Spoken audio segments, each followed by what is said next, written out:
Hey guys, and thanks for tuning into my video. Today I was going to go just a quick review of my Glock 21Sf. I have a few things done to it, but I'm just going to basically go over a review of my sighting options that I have for it. So let's just go show you it's empty. Okay, but it is empty. No bullets in it. You can see light there. Okay, so this is my Glock 21Sf, and it is a 45 ACP.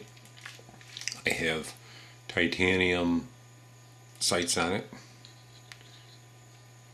They are night sights. It co-witnesses fine. See that? And I have it trimmed down like this. It's ported, all titanium. I have a Viridian X5L laser.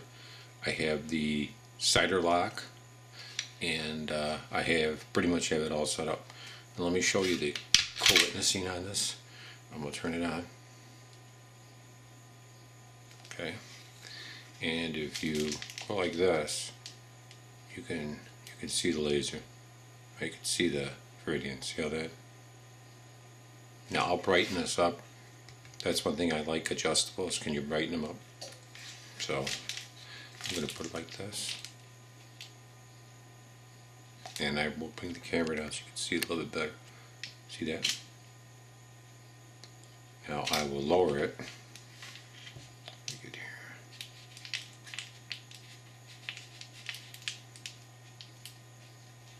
Bring the brightness down.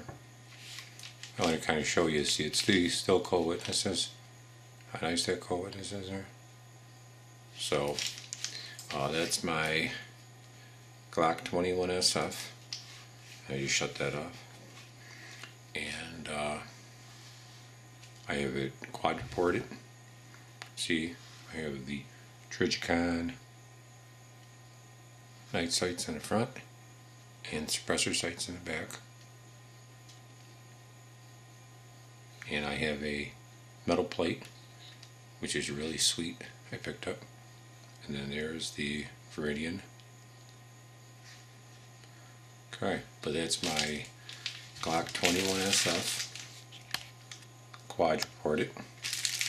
And this is I guess a quick overview of showing you what it looks like. Okay. And thanks for tuning in, guys. Thank you.